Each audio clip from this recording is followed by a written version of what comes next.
पश्चिम बंगाल के नए मुख्यमंत्री के नाम का ऐलान हो चुका है। शुभेंदु अधिकारी का राजतिलक यानी कि शपथ ग्रहण 9 मई को होने जा रहा है। लेकिन क्या आप जानते हैं, बंगाल की सियासत के इस बादशाह के पास 1 करोड़ की भी संपत्ति नहीं है। जी हां, वीडियो में जानेंगे ममता बनर्जी के किले को ढहाने वाले शुभेंदु के पास कितने बंगले, कितनी गाड़ियां और सोना है, साथ ही कितने पढ़े लिखे हैं शुभेंदु अधिकारी। साथ ही वीडियो में जानेंगे कैसे ममता बनर्जी का सबसे भरोसेमंद सिपाही, कद्दावर नेता रहे शुभेंदु ने बीजेपी का दामन थामा और आज मुख्यमंत्री बनने वाले हैं। सब कुछ जानेंगे।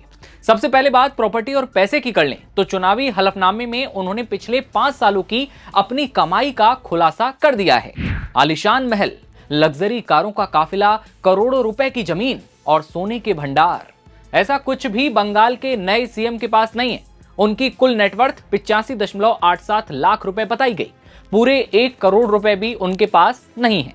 फाइनेंशियल ईयर 2023 और 24 में उनकी सैलरी या फिर आय की बात कर लें तो 10,37,160 रुपए रही।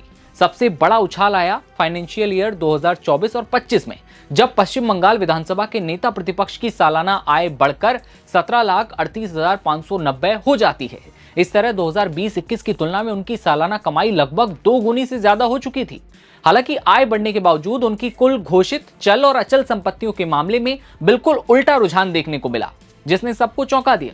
प्रॉपर्टी की बात कर लें तो शुभेंदु अधिकारी के हलफनामे में जहां साल 2021 के विधानसभा चुनाव के वक्त उनके पास 59.31 लाख रुपए की चल संपत्ति थी, वहीं साल 2026 के ताजा हलफनामे में उनकी चल संपत्ति घटकर मात्र 24,57,600 रुपए रह गई। सवाल यह भी है कि शुभेंदु के परिवार में अब कौन कौन है। तो शुभेंदु अधिकारी ने अब तक शादी नहीं की है। उनके भाई सोमेंदु अधिकारी भी बीजेपी में हैं। शुभेंदु के एक भाई दिव्येंदु अधिकारी भी तृणमूल कांग्रेस यानी कि टीएमसी के सांसद रह चुके हैं। इनके पिता शिशिर अधिकारी भी राजनीति में काफी सक्रिय रहे हैं।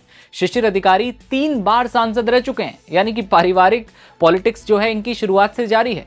लेकिन कितने पढ़े लिखे हैं बंगाल के नए मुख्यमंत्री जो बनने वाले हैं?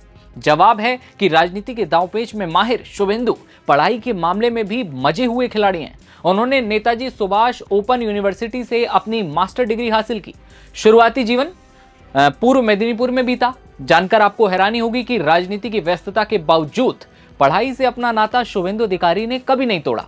खूब मेहनत की। शुभेंदु का राजनीति से नाता पैदाइशी रहा। उनके पिता शिशिर अधिकारी 3 बार के सांसद और यूपीए 2 सरकार में केंद्रीय मंत्री रह चुके हैं।